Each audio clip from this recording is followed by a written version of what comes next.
Mike, Yeah. how's it going? Oh, it's wonderful. Any better, I'd be Derek. Well, be careful what you ask for. But I'm pretty excited. We got a question. We received a question from a high school director, Awesome. and I'm going to pose that question to you. Okay. And let's see. Excuse me while I get my old man readers out of the way.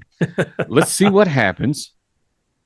Uh, let's see if we can answer this question. This is Okay. this is really exciting to me because this is really what this is all about. So we received a question, and the question was kind of couched in this manner. Listen, how do we help? And hear what I said. How do we, as music educators, help first-time students and or student teachers with classroom management? And I know that we've had already had an episode where we talked about first-time teachers. I'm not sure this was a large part of it. We did talk about it some, but let's revisit that. Let's expand a little bit. Mike, I'm asking you, what can I do as a head director or as an experienced director to help a first-time teacher or student teacher with classroom management? Yeah. I tell you what, as music educators, we've all been student teachers At some point, right? at some point. Yeah. As educators, there's quite a few of us. If you're crazy enough to hang out for enough years, someone will throw a student teacher at you and say, "Hey, we've got to get this taken care of. Will you help us with that?" So this particular podcast is going to kind of have three-pronged approach, but Okay. one is going to be how we as supervising band directors, how do we deal with this whole situation? Because it is different. It's also going to be as student teachers, maybe some universities might pick up on it and use it as part of their training from our viewpoint. Sure. How do we handle ourselves as a student teacher? And then obviously just things that apply to any first year teacher, whether it's a new staff member or if they're in a band all by themselves as the one and only staff member, or if they're Okay. a member of a six-person staff, they're still a first year teacher. So that's kind of where we're approaching this from today, Derek. Cool. Well, let's jump into the first prong of that trident. Okay. Um, these student teachers come to us with like 4 to 5 years of education training in college, in addition to their past musical experiences, which that is really important. I think the main conflict between the student teacher is that they think, and I was there, I'm not throwing stones at someone else, they think they know everything and that the supervisor teacher has a plan on how to do it, but that supervising teacher needs a lot of help. That's how student teachers kind of approach it, Isn't because it you kind of great? have to fight off the fact that, hey, they don't say it this way. They probably say it to someone else this way, but hey, that old person doesn't know what they're doing. So I'm going Right. to show them how we do it at our university. And there's a fine line between those two. I always Okay. told my student teachers that if there's something I'm doing that doesn't seem like it's how you would do it, ask me why I do it this way. And if I don't have an answer, then I'll be more than happy to try it the way you want to do it. And I think we can gain a lot of stuff from these student teachers, and we as older educators can give them a lot of stuff, but we've got to recognize that neither one of us know everything. And in my environment, we encourage, if you have a great idea, you need to share that. You need to tell me. And what so many people find out is that the first time you thought about it is probably not the first time I've thought about it. And I don't mean that in a Right. condescending way, but I can tell you that's a great idea. Let me tell you about the experience we had with that when we tried that. Um, and I'm also going to circle back real quick. You talked about showing up with ready to set the world on fire. It's kind of the way we grow up, though, isn't it? We go to junior high, and then by the end of junior high or middle school, we're the big dogs. And then we go into high school and we're back to the freshmen at the bottom of the totem pole. And by the time we're seniors, we're the big dogs again. And then we go to college and we're the freshmen and way down. And then by the time we graduate, it's just kind of, human nature that we think, look, I put my time in. I know what I'm talking about. Yeah, that's right. That's right. And they do know a lot.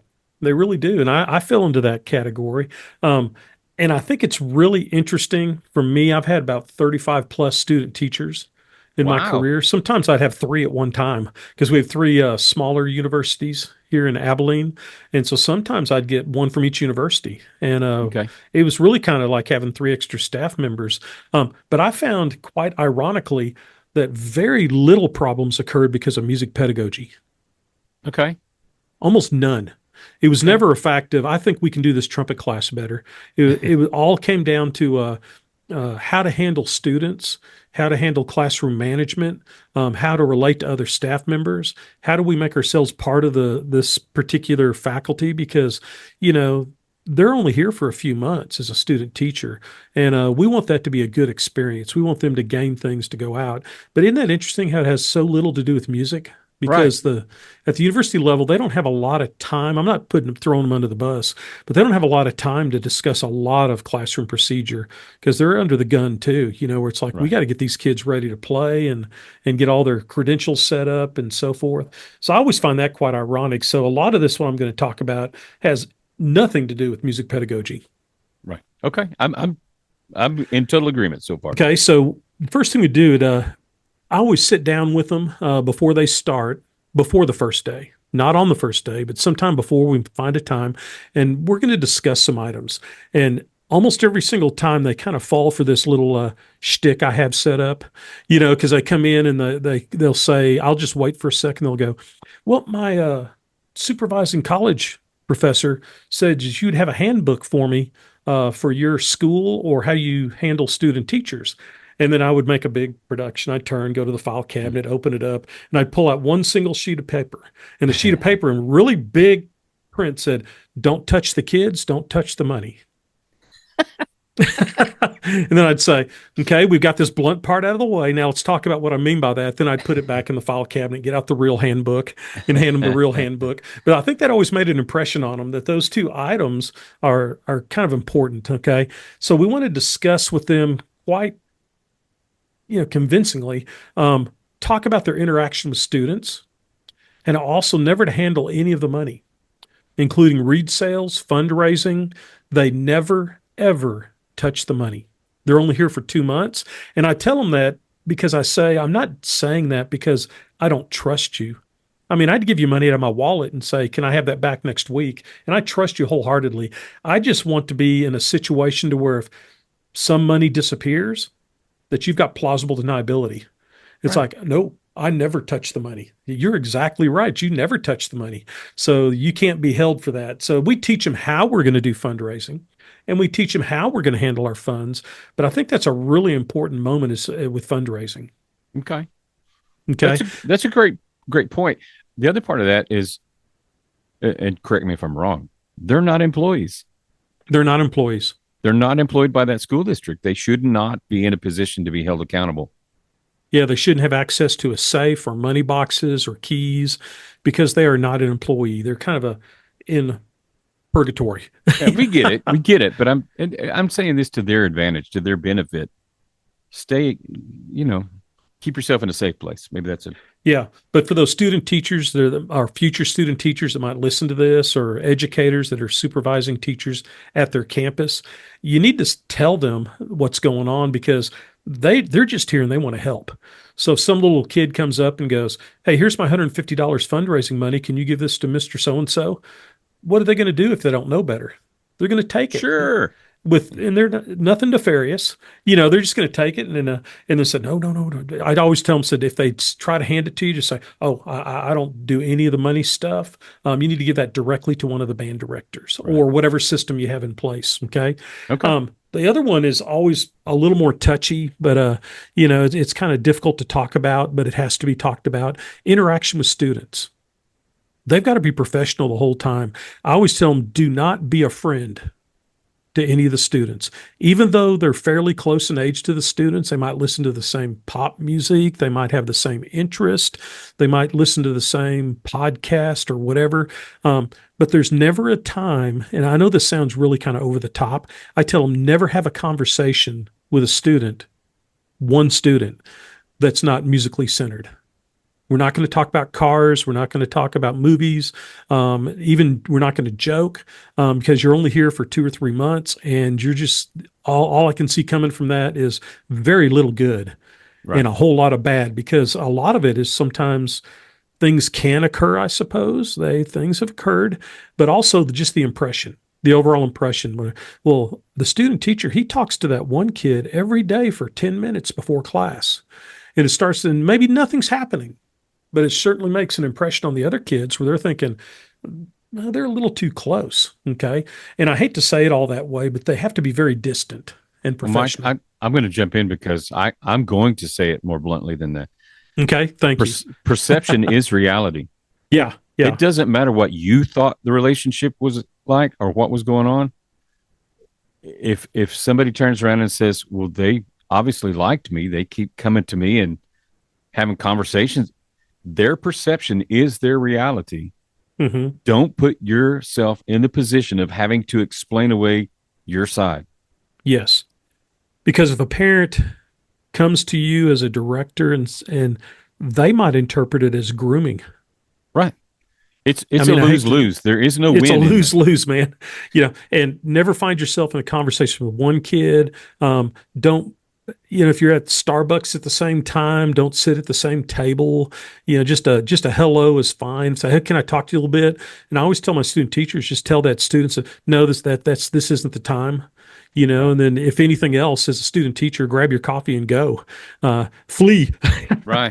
because most of I would say 99.99999% of the kids, they're just friendly and they want to talk to somebody, but make yourself distant and professional. Okay. And I never do one on one, Yeah. Never one on one, never close a door behind you. especially not in an enclosed area. Yeah, Okay. an enclosed area. And I'll tell you an example that this did happen. And this was years and years ago when I was at another school. But I had a student teacher that there was a kid in the band that was having problems with their parents. And then after rehearsal, the student teacher and the kid were sitting in a car for like 30, 40 minutes after rehearsal discussing this. I truthfully nothing happened, but that sends a big message when you see the student teacher sitting in a car with a high school student for 30, 40 minutes, and rehearsal's over with. Like you said, never be in an enclosed area. And I know sometimes it seems like, over the top, but I don't think it is. And Right. and in today, years ago it was always, well, if you're a male, don't with a female, don't be in a class. I tell you what, dude, no student, No student. no student. And the jealousy level of high school aged young people Mhm. and the ability to read into and fabricate scenarios that did not exist is pretty impressive. Yeah, And yeah. I'll just stop So there now. So, yeah, so we'll leave all that out there, and they can siphon through that. And I guarantee their university supervisors have told them the same things. But man, it is really hard when you're the student teacher and you're 22 years old and there's 18-year-olds. And I'm not saying there's some kind of underlying trying to get somewhere, but you just have a lot in common. right, And some of them you might even go to the same church. right. And they might be the youth minister at the church. I don't know. There's too much in common where it's like old man Mike Lunney. There's very little in common I have with any teenager. Right. Right. But I Yeah. also want to, the reason I am so adamant about it is you will find yourself in disbelief how quickly you can wind up in that situation if you're not safeguarding against it. Yes. That's All of a sudden you exactly turn right. around and everybody's gone and there you are because you weren't paying attention. Yeah. Um, Anyway, Another item to kind of think about, and I think we all do this, kind of the old adage that we tend to parent our children like our parents parented us. okay, You know what I mean? I do. We tend to approach things that way. Student teachers tend to do their classroom management the way their mentor teachers, like in high school or junior high or college when they were a kid, kind of taught them. But it's kind of sometimes that works really, really well. Most of the time, those teachers have an advantage because they've been in that position for a long time. You're safe. And that student teacher can't do it the same way. They It, can't do it the same way. it's human nature to emulate, Yeah, but especially when someone they consider a mentor. but don't discount the fact that your mentor has been doing that for 35 years and that's who they are. That might not be Yeah, who you are and it won't work for you.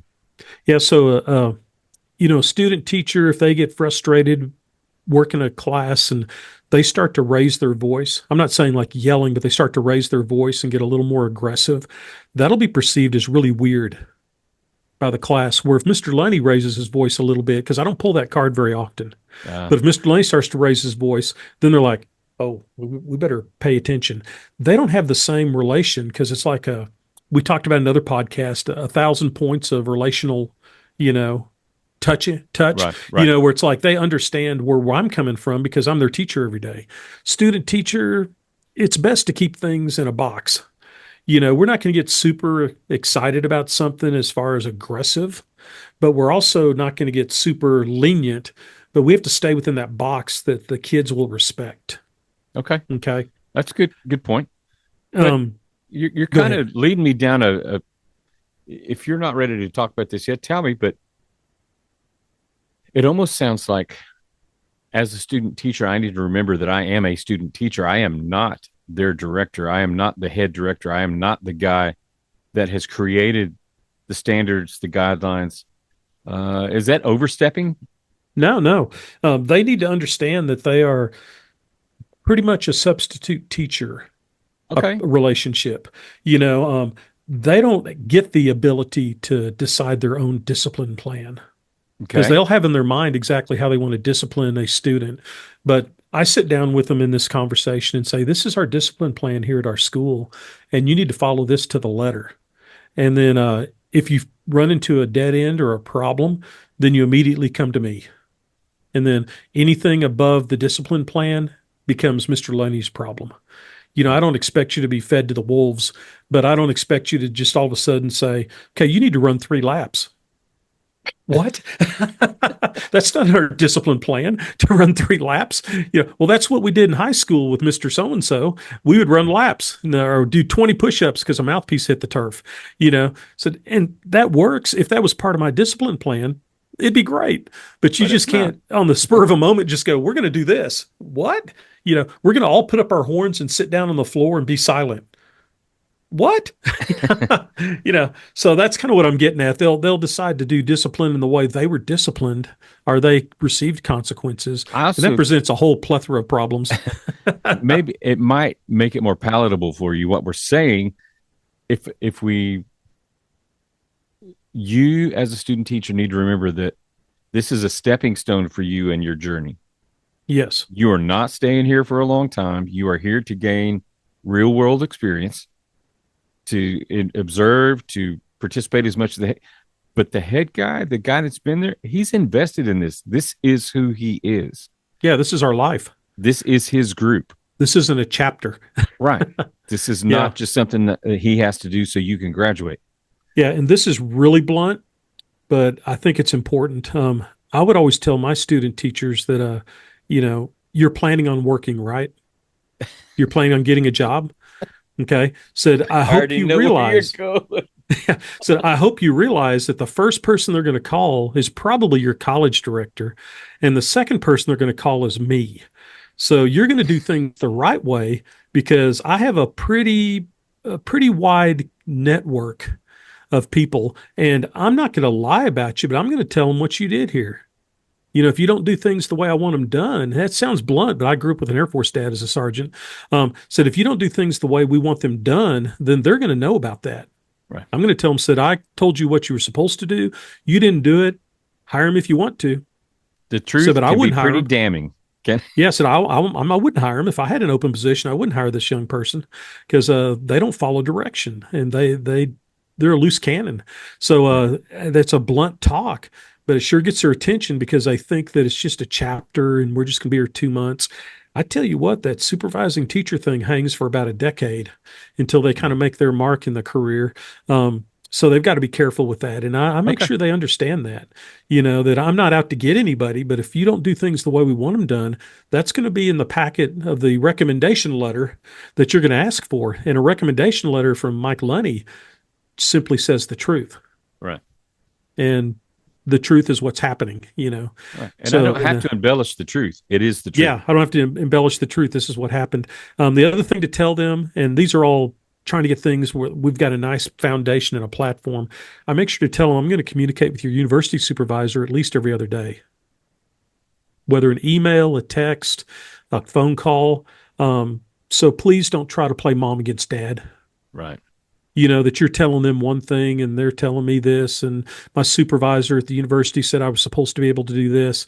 No, we're on the same page. You're the one who's the guest, you Give me a know. say. If you think you showed up here by accident, Yeah. In fact, as a supervising teacher at a school, at like a high school band director, etc., they ask permission to send the student teacher. And I usually investigate that. Isn't that funny? I call their private lesson teachers and I call their college band director, because usually the education person's not the college band director in right, most situations. right, And I kind of vet through that and I say, no, I don't want that one. Said, send him somewhere else. I don't want that one. And sometimes one will slide through that I think is a good deal that I can help a lot. And then it turns out to be a nightmare. Most of the time, it turns out really, really good. I mean, those guys and those ladies, they're smart, and they're energetic and they do have a lot of good ideas. Okay. right, And we just have to make sure the ideas are funneled down the right channels, so we right. can do things on that. Okay. Kind of like with the past directors, we talk about the fact that they're past directors, high school, middle school, college. They might have raised their voice or used a lot of sarcasm in rehearsal, but they need to realize that's not going to work. That's not going to work in this situation. The kids don't know you well enough. Um, Students will understand the parameters of an experienced teacher who they've dealt with, the one that's gone to concerts with them, the one that's helped them with the all region music. And then at that moment, if I have all that emotional relationship kind of stuff set out, then if I get after them, they're like, yeah, yeah, we understand, Mr. Lunney. We're going to get it done. They'll actually bow up and lean towards me in, Right. in the in the rehearsals, like, yeah, let's do it, let's do it. Mr. Lunney challenged us. Student teacher, they're going to go, who do they think Who are they are? you? Yeah. Yeah, they're having a hissy fit. Why is this grown up having a hissy fit in class? What did we do wrong? So be careful about that. So I don't yell. I think I know where you're headed, but I'm going to say this before you say that, and then we can reemphasize it if you'll let me. We've talked to the concept of pocket change. There's other analogies. Everything you do well puts a little change in your pocket. Everything you do encouraging and blah blah, and you build up that pocket change. And there's sometimes you have to give some of that back when you have to be negative. You have to Those say, are wise words. here's a little. I've got to pull into the pocket change and pull some out for this one, but it's got to happen. If you haven't earned any pocket change, you got nothing to lay down on the table. They You don't have no care. currency. You're Yeah. exactly right. So you don't need to raise your voice and yell. It's not going to serve any purpose. Don't tell jokes. Okay. I tell them that. Don't use sarcasm. Don't talk about your personal life Oh at wow. all. Say that Said, again. do Say you have that a again. cat? Do you have a cat? I tell them that's none of your business. Right. As a student, said, I'm here as a student teacher. They don't talk anything about their personal life, don't have one on one conversations with students. On the converse of that, we called them winter dinners. And so during the fall, I'd take about 20 kids every Tuesday night and they'd come to my house for a barbecue. Oh wow. And I'd get to know them so they'd meet our dogs and they would see my house and we would talk and maybe watch some DCI or something or play a game.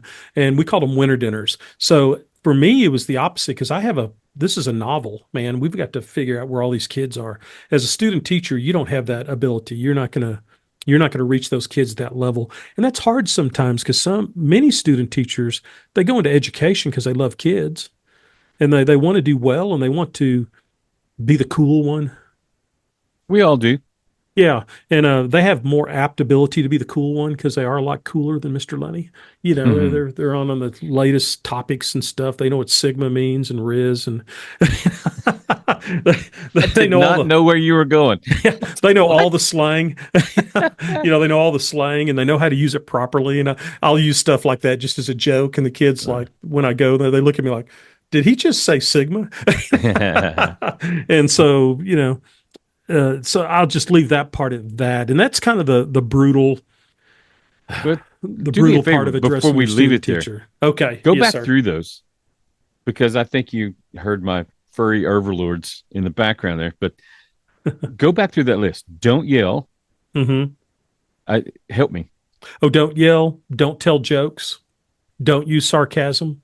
Don't talk about your personal life. Don't have one-on-one conversations with students unless it's just a couple of words. Right. Yeah. Okay. Did you see the game last night? Yeah, I saw the game. and then walk off. You know, I think that's the big thing. And the other thing, after we get through that brutal part, because they're all excited to student teach, and then it's almost like I've got my foot on their throat at that point, And then I always tell them, said, never escalate a situation as a student teacher. If needed, simply come for help. Okay, Never so feel let's like you're on your own. You're not on your own floating in the ocean. Said, I've got a life preserver tied to you.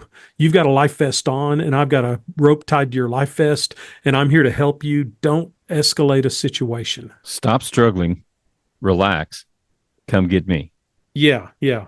And even in my case, I've fallen for this before. For all you directors out there, don't ever escalate a situation. And I've done it because you can escalate a situation like an argument with a student in band, and you might win that tiny little argument. But in the eyes of the band, as the teacher, you've lost. Battle in the war. Yeah, you've lost because all the other kids are going, why is Mr. Lunney wasting our time arguing with this idiot? Right. This kid who's just wanting to argue, So it's always better just to go, hey, stop. Let's talk about that after class. Let's just go over to letter B. And I need If it keeps getting worse, just don't escalate it. Just say, I need to go visit for a second. Can so and so, blah, blah, blah. Hey, Mr. Lincoln. And usually there's a teacher in there with them. But right, if right, there's right. not, go find help, man. So let me carefully tread this. I'm just going to bull in. That's who I am. Sometimes we come out of school thinking we know a lot. It's not that important for you to show everybody how smart you are. That's not what you're there for as a student teacher. So in the realm of escalating, I hate to be wrong. Yeah. If somebody tells me I'm wrong, I'll argue. That's my nature. Yeah. So are you here? Am I hearing you say, get over it? Don't argue. Don't escalate. They don't have, how do I say this? When do we learn as teachers that students want to be right as well? Oh, yeah. So gracefully, how do I get out of that? Well, you said it. Yeah. Hey, y'all, Hey, why don't let's you just meet finger after through class. this section? Yeah. Yeah. When the bell rings, I'll be more than happy to visit with you and we'll figure out what you need. I'm here to help you. Just leave it at that. And then you can argue with them if you want to, but it's, at least it's not in front of the class. Because I guess what I'm trying to say is you're doing more damage when you escalate. Oh God, yes. You're actually you do a lot more damage. Your classroom management is tanking if you're in a shouting match with a student. Yeah, and overall, I try to tell them, don't waste your time trying to win over the ensemble performers as your people, because they're not. You got 2 months in this. Yeah, you got 2 months in that. And then we get all that difficult conversation out of the way. And then we finally go to the procedural items. The supervising teacher must have a process and must communicate every day with the student teacher. So if you're the supervising teacher, you've got to work with them because they're going to teach music really, really well. They really will, because they're well trained, but we've got to talk more about how do we handle ourselves in class. The only time I have a problem with their musical pedagogy is sometimes they get a little verbose and the kids don't get to play as much. And I think one really funny example, I had a student teacher that they played a section and he goes, well, this needs to be a little more lighter and bouncier, a little more stringendo as we approach the cadence point, and we just need more separation between the notes. We're going to denote that separation with different levels of articulation, depending on what instrument you play. And then all the kids looked at me and I go, play the notes shorter. And the kids all went, oh, okay. They play short. And he goes, that's exactly what I wanted.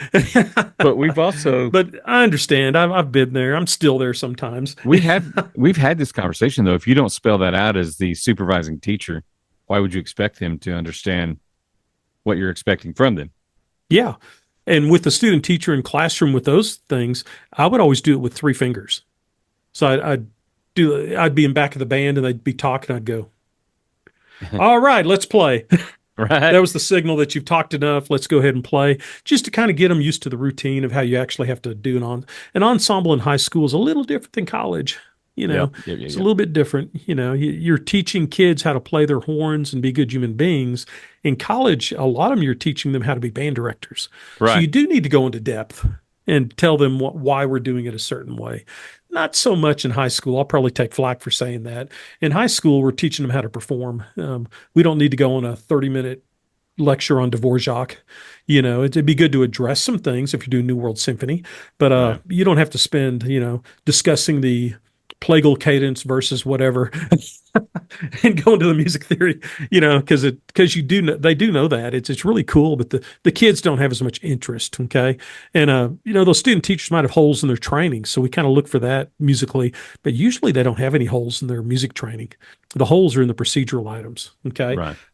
So with procedures, we like to, with my program and with any program, we try to establish really clear procedures for everything that happens.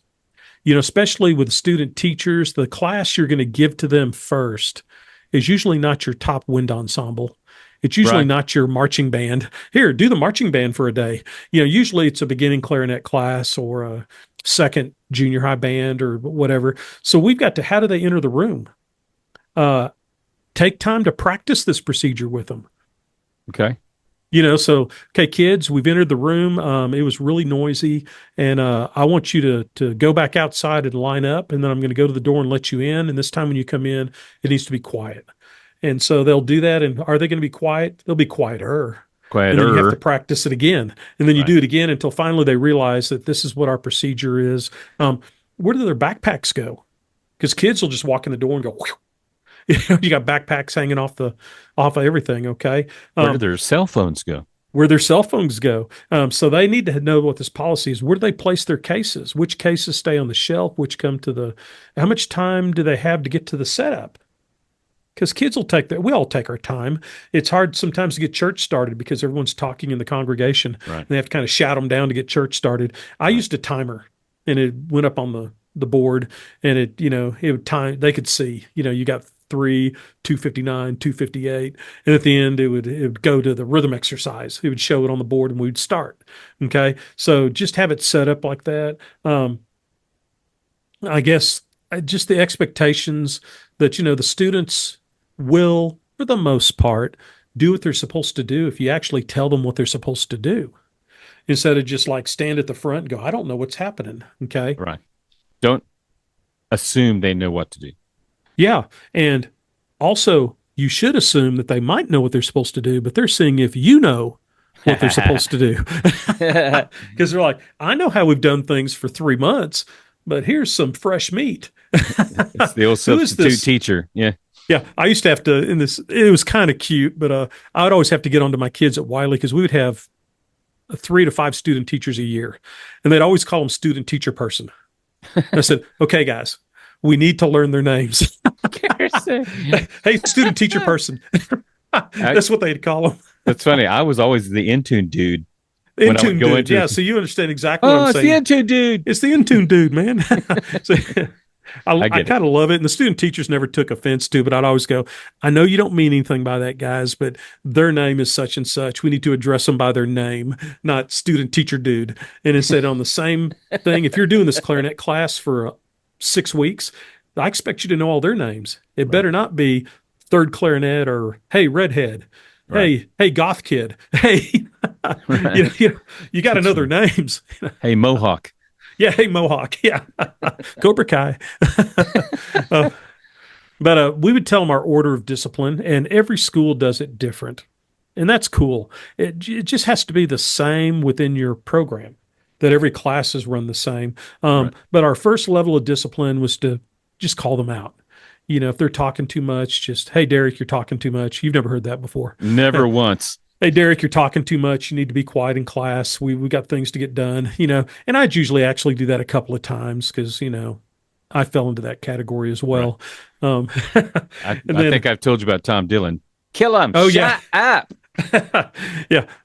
Lewis Thornton used to always say, that kid's got diarrhea of the mouth.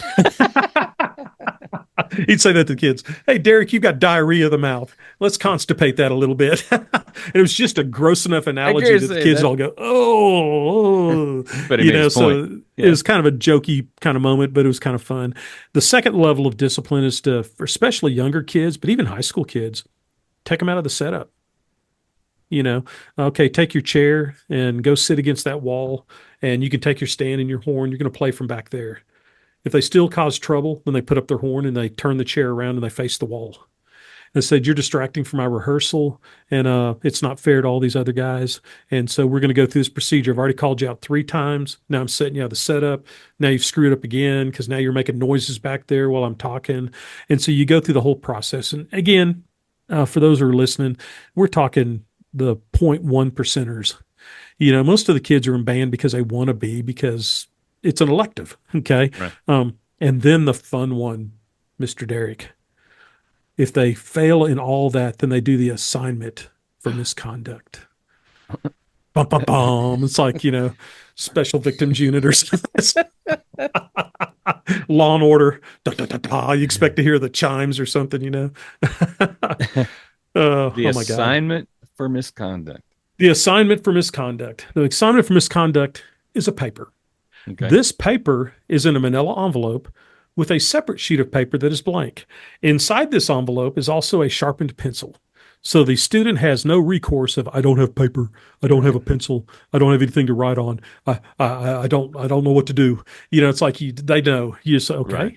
You don't make a big deal. Oh, so now we're to the assignment for misconduct. So I go to my little milk crate, because I have one for forgetting your horn and one for talking in class and one for ultimate misbehavior.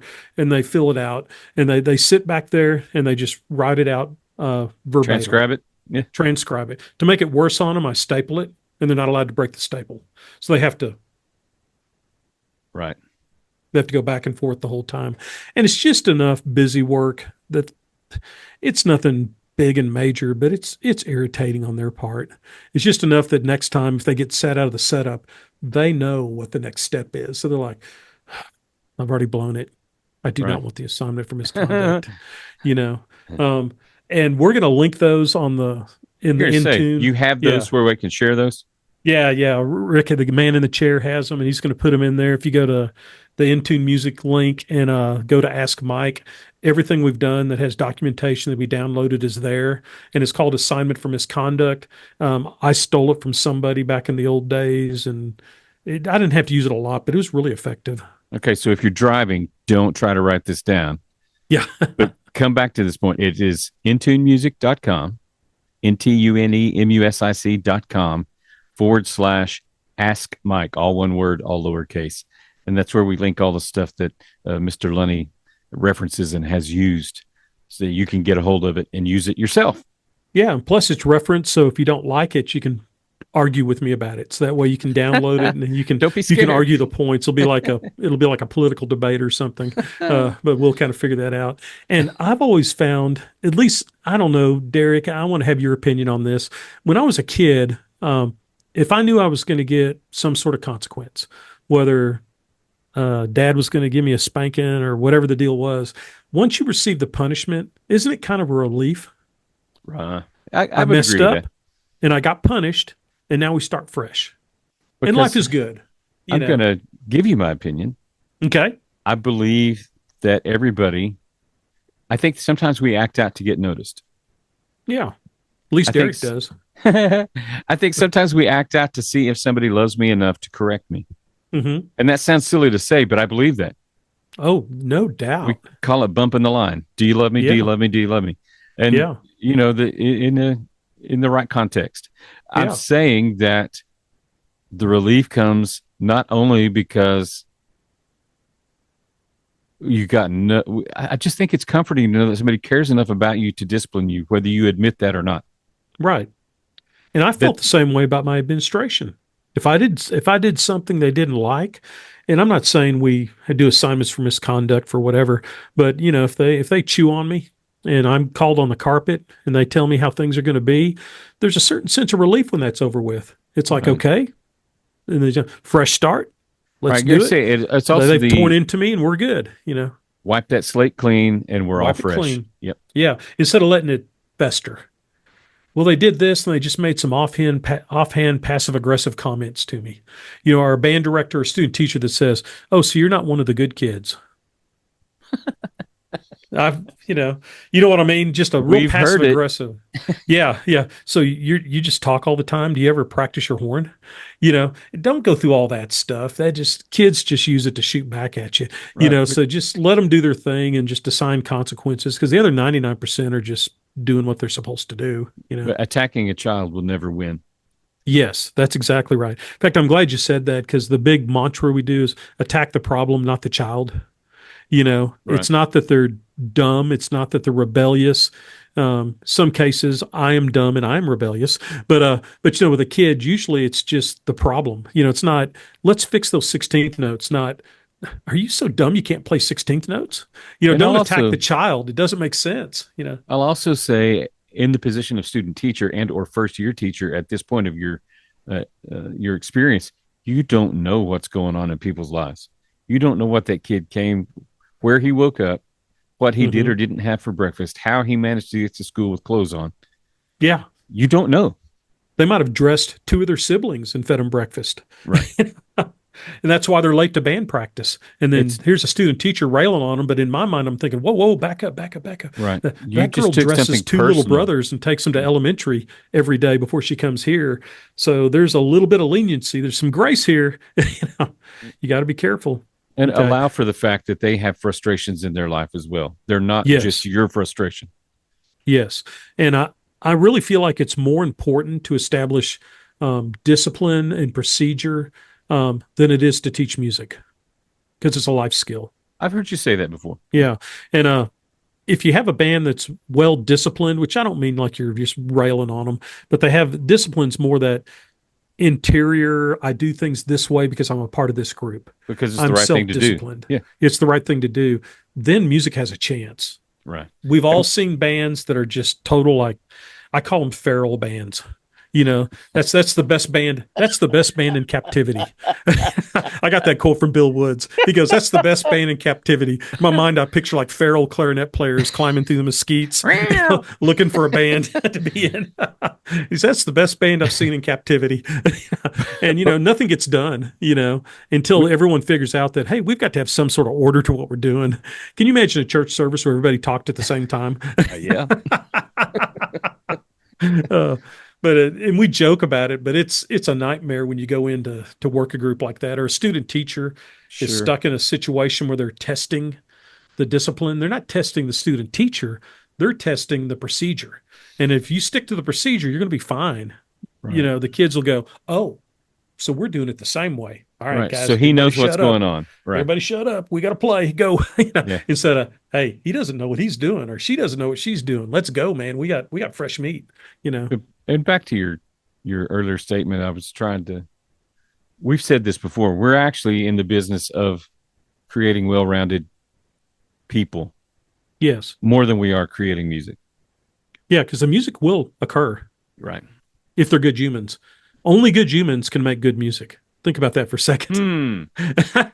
That's fairly deep, sir. It is pretty deep. But I guess individually, a bad human could make good music. But in an ensemble, a badly behaved ensemble can never make good music. It just It won't will happen. never happen. Right. You can put those on my tombstone, those words. Okay. It's never going to happen. Okay. So you've got to figure out a way to have some sort of procedure. And for the student teachers, it's there. They just have to do it. And I would always put it like on a note card and tape it to the podium. Right. That way they could see it. Said it's right here, man. It's right here. So, and again, if you ever have a problem, you come get another band director or find me if nothing else, and we'll figure it out. And, or send the kid to me. If I'm in the other room teaching trumpet and you're in this room teaching trombone, and that kid's you need to go visit with Mr. Lunney. He said, you don't even have to, it freaks out the kids. Because, Right. well, what do I tell them? Said, you don't have to tell them anything. If a kid Yeah. comes in and goes, "Hey, I'm coming from Miss So-and-so's room and she told me I needed to see you." All right, then shut your mouth, sit down, be quiet, and I'll talk to you after rehearsal. Wow. Because I didn't need any Right. explanation of what they were doing. I just knew it was over the top. Right. I think the coolest moment of that, now I wasn't a student teacher when I was at Holiday. Bill Lee was my principal, and he was a good principal. And Shane Calhoun was a trombone player. And we were You're joking in the calling him office, out. calling him out. And he goes, and I said, "Shane, if I want you to get two swats for Mr. Lee, I just have to send you down there." And he goes, "Oh, Mr. Lee wouldn't do that. He'd ask me whatever." So I just took a piece of paper. "Please give Shane 2 swats." Mr. Lee gave it to him. He went down there. He came back about 15 minutes later. He goes, "Oh my God, Mr. Lenny, I got handed that to Mr. Lee." He goes, "Put your hands on the desk." Pop, Bent pop. over. Sign, Mr. Lee. Give that back to Mr. Lenny. He didn't even ask me what it was for. And we're past the point of corporal punishment, and I'm glad. But it was kind of a funny story, you know. Right. But the point is still well made. You don't understand. I've got pocket change. Yeah, that's right. We can get this done. And, you know, students will call those rules. I like to use the word expectations, you know, I guess in a way they are rules. Standards. But yes, standards, whatever we do. And it can be real simple. You know, the rules were simple. No talking during rehearsal unless it was educational. We're going to our good noise, bad noise thing, in which case you should be directed towards me or the person next to you. Respect each other, respect the room, and respect the equipment. And doesn't that cover everything? It does. That covers it. We don't need a CNCR, UIL rules for my Texas friends. We don't need a big manual to do this. Just, you know, respect each other, respect the room, respect equipment. Talking should be educational. And we're done. You know. And sometimes it's good to have a student you can say, all right, was that respectful? Was that educational? Then don't do it. Yeah. Or it's like, how was that respectful? And they're like, you don't say you broke rule 41B/4 corollary 6. Said, was that respectful what you did to that other kid? No, Mr. Lenny. Said, isn't that one of our primary rules? Just be respectful of other people. That doesn't mean you have to tolerate other people, but you have to be respectful of other people. You don't interfere with them. But you can even go back to, I mean, I know what you're saying, but everybody's probably seen, was it true? Was it kind? Was it needed? Did it edify, or was it, you know what I mean? There are these little things that you can, it's pretty simple. Yeah. It's just not that hard. Yeah. You just have to take time to enact it. Don't be in a hurry. Just do things in that order. And with all that being said, with procedure and how we get after the student teacher and we tell them what they're supposed to do, I want to tell you some of my fondest educational moments were the hour after high school band with the people I student taught for, Buddy Richardson and Jerry Floyd up in the Wichita Falls area. They would sit there and sip their coffee and laugh at me and then tell me what I did wrong and what I did right. But they did it with love, and those guys were just amazing people for me and just turned me into a really a well thought out educator. Not always the right as an educator, a right person, but I understood that as a supervising teacher of these student teachers, there also has to be that aspect that I'm in your corner. The reason I did all that is because I'm in your corner. And if you'll do things the way they're supposed to be done, I will be your strongest advocate. When someone calls and says, "Hey, we've got a position here." Oh my gosh, you need to hire this person. Right. They're absolutely incredible. But they just made me realize I had a lot to learn.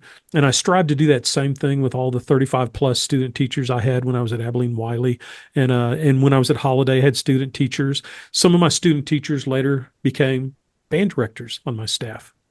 Wow. They kind of went through the process, and it's like, hey, I know that one. I know that person, so I guess it's kind of putting a bow on it kind of thing. But I think it's an important issue to take up because it's something where the supervising teachers get frustrated. The student teachers get frustrated. The university supervisors get frustrated. And I think we can alleviate some of that just by having those kind of blunt discussions at first and then follow up with love and I'm in your corner, man. So I'm here for you, but you got to do it my way. So many things though. This is my last comment, just so you know. Communication up front. Yeah. You got to communicate. And then relationship. It's always a pretty, it's a tell for me when I see, I should be careful. Everybody has different personalities. But if you're respectful as a student teacher towards the mentoring teacher, they're probably going to answer your questions and they're probably going to try to help you understand why. Oh, yes, yes. As a mentoring teacher, if you're respectful to that student teacher and communicate well to that student, they are probably going to be more likely to adhere or to try to follow what you've set out. Yes. And so it probably is, there's a little two-way to it. And sometimes it's easy for us on the 30-year plus side of it to say, well, student teacher, here's what you got to do to be successful. Yes. Maybe at the same time, remember, I agreed to do this. It's my duty to share and to encourage and to nurture as much as possible and as much as they will allow me. Right. And we also have to remember those student teachers, they're stressed out. We have a weird system. We teach them how to teach, then the very last semester we throw them into the ocean. It's kind of crazy, and they're not getting paid. Right. So all of a sudden they have a whole semester they don't have any income because if they're doing it in the fall, they're having to go to the football games, all the extra rehearsals. So they're kind of at their wits' end. So, as a student teacher, try your best to enjoy the process and learn. As a supervising teacher, try to enjoy the process and learn. Right. We're all in this together. And plus, man, as a supervising teacher, it was so cool to have that extra set of eyes and ears and that energy of youth, that well-contained energy that you could get ideas and say, hey, this isn't working in the marching show. What do you think? And they'd go, Right. well, it's because this. Oh my gosh, they're right. Oh my gosh, they're right. Let's listen to the student teacher person. And I also think, and again, I'm rehashing, but as the mentor, this is not an indentured servant that you've been Right. given. Let me sign your papers at the end. It feels that way because you do those updates. Right. Okay. Well, But it is a cool process, Derek. It's a cool process. But take those steps procedurally with meeting with the student teacher and explaining your discipline program, and you'll solve a whole lot of things. And then you try to stomp out fires because every student teacher has a different personality. sure, sure. All right, man. Well, the uh the resources, intunemusic.com/ask Mike. As always, ask Mike at intunemusic.com if you have a question or if you a rebuttal for anything we talked about Oh, today, yeah. or an additional thought of you said this, but maybe this too. We'd love to hear it. Yeah. So ask Mike at intunemusic.com. Hey, friend, thanks for your time. You bet. It's been a lot of fun. See you soon. Bye.